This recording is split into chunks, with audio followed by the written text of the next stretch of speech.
Саламатсыңар балдар, бүгүнкү сабагыбыздын темасы маалыматтык сабаттуулук.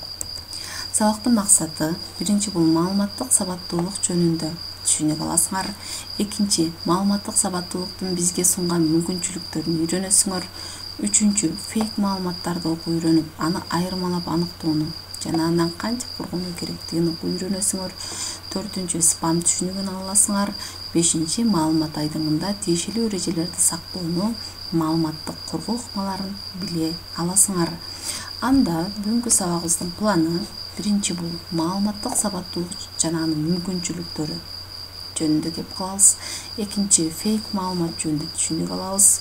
Үчүнчү, спам жана андан коргонуу жөнүндө кеп калабыз. Төртүнчү, сабакты бышыктап жыйынтыктайбыз. Жана ошол сабакта колдонулган жөнүндө түшүнүктөр булар маалыматтык сабаттуулук, фейк маалымат, спам, интернет таштандысы.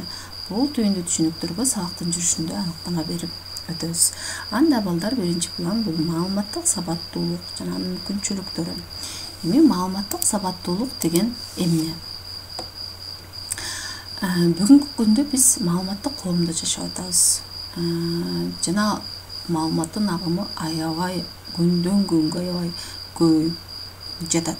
Эми бул ушундай маалыматтын агымы көп болгон учурда анын ичинен керектүүсүн тандоо жана ага баа бере билүү бул аябай маанилүү. Демек ошол маалыматтардын ичинен өзүнө керектүүсүн тандай билүүсү, ага баа бере билүү көндүмө бул маалыматтык сабаттуулук деп аталат экен.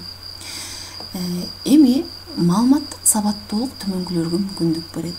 Биринчи бул конкреттүү маалымат муктаждыктарды аныктаганга. Экинчи, маалымат булактарын табууга. Үчүнчү бул маалыматты кабыл алууга же тандоого. Төртүнчү, маалыматтын сапатын баалоого жана талдоого. Бешинчи, маалыматты сактоого жана иреттөөгө. Андан кийинкиси маалыматты натыйжалуу жана этика менен колдонууга мүмкүндүк берет. Эми маалыматтык сабаттуулук деген эмне экен? Аныктама. Маалыматтык сабаттуулук бул адамдын маалыматка муктаж экендигин мойнуна алуу, аны издеп, тандап, баалап жана пайдалана билүү жөндөмдүүлүгү. Түшүндүкпү балдар? Демек маалыматтык сабаттуулук бул адамдын маалыматка муктаж экендигин мойнуна алып, аны издеп, аны тандап, баалап, анын ичинен эмне кылуу, пайдалана билүү жөндөмү бул маалыматтык сабаттуулук деп аталат экен. Эми маалыматты издөөдө аны сын көз менен баалоо билгичтиги аябай маанилүү ролду ойнойт. Интернеттен маалыматты алып жатып, өзүңөргө 5 суроо бергиле. Биринчи бул макаланын автор ким? Ал жазып жаткан тема боюнча эксперт болуп саналабы? Ошол жазып аткан макаласы, ошо темасы, макаланын темасы боюнча эксперт болуп саналабы ошол жазган автор? Мисалы, финансы тармагындагы бир эксперт барып, тил тармагындагы бир теманы жетиштүү деңгээлде жаза албашы мүмкүн. Ал себеби ал тармакта эксперт болуп саналбайт. Экинчи, бул макаланын мазмуну жалпы сайттын тематикасына дал келеби? Ар бир сайттын өзүнчө бир тематикасы болот. Кандайдыр бир багытта иш алып барат сайттар. Ошол тематикасына макаланын мазмуну дал келеби? Ошол суроого жооп алышыңар керек. Кийинкиси, сайт ким тарабынан түзүлгөнү жөнүндө маалымат барбы? Төртүнчү, бул макаланы жарыялоо датасы барбы? Буга да көңүл бурушуңар керек. Андан кийинкиси, эмне үчүн мен бул маалыматка ишенүүм керек деген суроого жооп таба алышыңар керек. Кандайдыр маалымат алууда. Эми өзгөчө азыркы кездеги жаңы медиа деп аталган интерактивдүү жалпак маалымат каражаттарынан Бул жаңы медиа деген маалымат каражаттары, булар социалдык тармактар, жаңылыктар каналы жана башкалар. Алган ошол маалымат каражаттарынан алган маалыматты туура баалай билүү керек. Мындай медиалардын негизги максаты болушунча көп колдонуучуларды эмне кылуу, өзүнө көңүлүн бурдуруу. Жана ошол колдонуучулардын көз карашына олуттуу таасир этүү болуп саналат. Эми ал үчүн ар кандай ыкмаларды колдонот. Мисалы, өзүнө болушунча көп колдонуучунун көңүлүн бурдуруу үчүн бир топ ыкмаларды колдонот. Ар кандай. Мисалы, андан бири олуттуу материалдарды кызыктыруучу оюн формасында берүү. Мисалы, аябай олуттуу материалды дагы эмне кылуу, кызыктыруучу оюн формасында берүү. Демек, ошол дагы адам колдонуучуларды өзүнө тартат. Же болбосо көпчүлүк учурда чындыкка кошпогон, үрөй учурган контентти камтыган материалдарды эмне кылуу, жарыялоо. Ушундай ыкмалар менен өзүнө колдонуучулардын көңүлүн бурдуруу максат көздөйт. Андан тышкары маалыматты көп учурда өздөрүнүн кызыкчылыгы үчүн өзгөртүп колдонушат. Манипуляциялашат. Эми маалыматты эмне кылса болот, кантип өзгөртсө болот да? Мисалы, жок нерсени ойлоп таап, аны чындык катары көрсөтүүгө болот. Мындай маалыматтарда кездештирип жүрөбүз, толук эмес бир тараптуу берүү менен бурмалоого. Жана өзүңдүн оюңду жана комментарияларды кошуп редакциялоого, оңдоп түзүүгө болот. Жана манипулятор үчүн пайдалуу болгондой интерпретациялоого, өзгөртүп түзүүгө. Жана кайсы бир маанилүү бөлүктөрүн жашырып, айтпай коюуга болот. Маалыматты бурмалоо окурманда туура эмес жалган ой пикирлеринин калыптанышына алып келет. Эми балдар, экинчи планга кирели. Экинчи план эмне? Экинчи план бул фейк маалымат жөнүндө түшүнүк. Фейк деген эмне? Фейк деген бул англис тилинен которулганда жасалма, жалган деген маани түшүндүрөт. Бул маалыматты берүүдө болсо жалган маалымат деген маани түшүндүрөт. Демек, жалган маалыматты биз эмне дейт экенбиз? Фейк дейт экенбиз. Социалдык тармактарда каалаган адам маалымат каналы болгондуктан, ар бир адам, силер дагы ар бириңер өзүнчө бир маалымат каналы болуп эсептелесиңер. Ошондой ар бир адам өзүнчө маалымат каналы болгондуктан көптөгөн фейктер пайда болуп жатат. Эми бүгүнкү күндө эмнелерди фейк деп атасак болот? Биринчи, бул фотошопто жасалган сүрөттөр адаштыруу максатында же башка окуяны иллюстрациялоо үчүн атайын монтаждалган видеороликтер. Мисалы, бир нече жыл мурун болгон аскердик аракеттерде тартылган видеону акыркы күндөрдө болгон окуя катары көрсөтүшөт, мисалы. Бул дагы эмне? Фейк болуп эсептелет. Себеби ал бүгүнкү күндөгү болгон окуяга тиешеси жок болгон видео. Демек, ошону пайдаланып, бүгүн болду деген сыяктуу, ушундай окуя болду деген сыяктуу эмне кылышат? Ой жаратат, пикир жаратат колдонуучуларда, же болбосо ошол маалымат колдонуучуларында. Андан кийин көпчүлүк аны чындыктан айырмалай албаган жалган жаңылыктар, мурда гезиттик өрдүк деп аталгандарды азыр төгүндүлөр деп атышат. Демек, ошол чындыктан айырмалай албаган жалган жаңылыктарды эмне кылат экенбиз? Фейк маалыматтар дейт экенбиз. Жана социалдык тармактардагы башка адамдын, көбүнчө белгилүү адамдын аты менен түзүлгөн барактар. Биз мындай учурлар аябай көп кездешет. Мисалы, белгилүү адамдардын атынан өзүнө эмне кылып алат? Баракча түзүп алышат. Жана анын атынан мисалы иш жүргүзүшү мүмкүн. Демек, бул маалыматтар дагы эмне экен? Фейк маалыматтар болуп эсептелет экен. Эми фейктерди жаратуу негизинен көпчүлүк учурда алдамчылык менен байланышкан. Ал акча каражатын чогултуу болушу мүмкүн. мисалы смартфондорду ойнотуу деген сыяктуу ошондой эле жалган пикирлерди жарыялоо менен белгилүү товарларды сатууну көбөйтүү болушу да мүмкүн.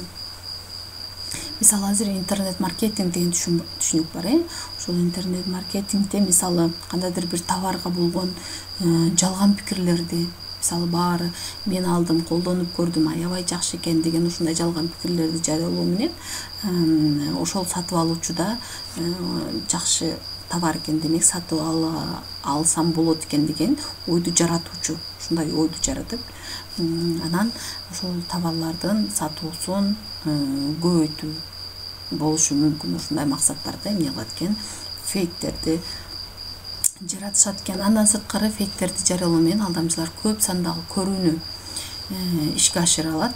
Мисалы YouTube'да алсак, YouTube'да биз ар кандай фейк маалыматтарды берип, бир топ көрүүчүлөрдүн санын өзүнө топтой алат.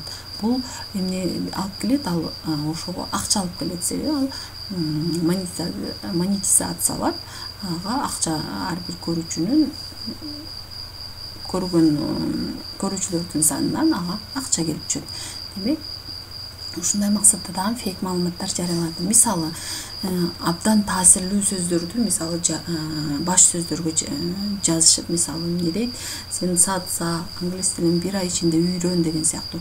Бул аябай сенде бир таасир алуучу сөздөрдү атайын пайдаланышып, бул фейк маалыматтар жарыяланат. Эми үчүнчү план бул спам.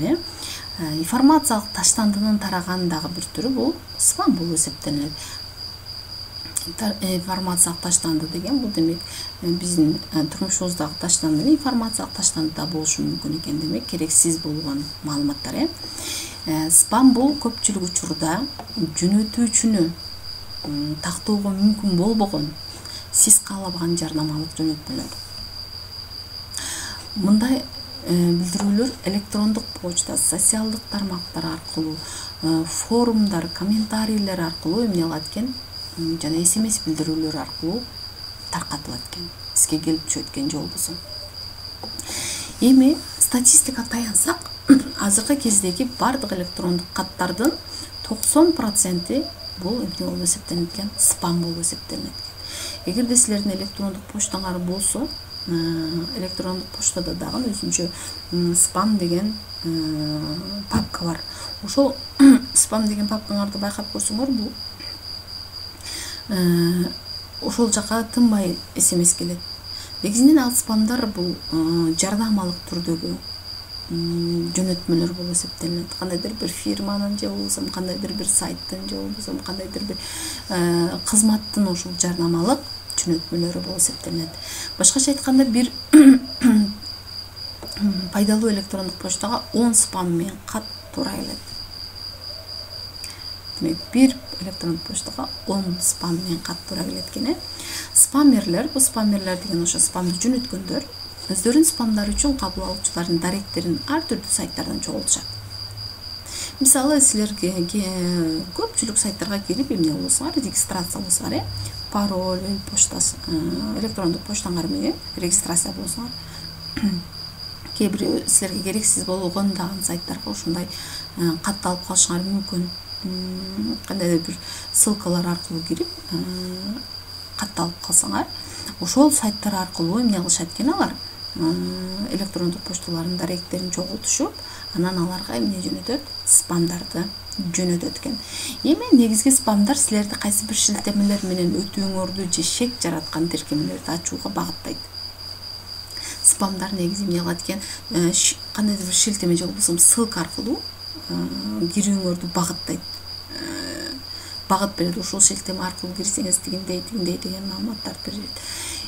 Албетте спамды өчүрүү эң жеңил болгону менен кээде капыстан спамдагы шилтемени басып алуу олуттуу көйгөйгө кабылдырышы мүмкүн. Алар эмнелер, кандай көйгөйлөр болушу мүмкүн? Вирус жуктуруп алуу, компьютериңизге вирус жуктуруп алуу, же болбосо сиздин өздүк маалыматтарыңыздын урутталышына жол берүү. демек биз каалагандай эле ошондой шилтемелер келсе кире бербешибиз керек экен, балдар. Ал учурда силерге ошо вирус жолугуп калышы мүмкүн экен. Телефонуңарга же болбосо компьютериңерге жана ошол өздүк маалыматыңар уурдалышына бул жол бергениңер болуп эсептелинет экен.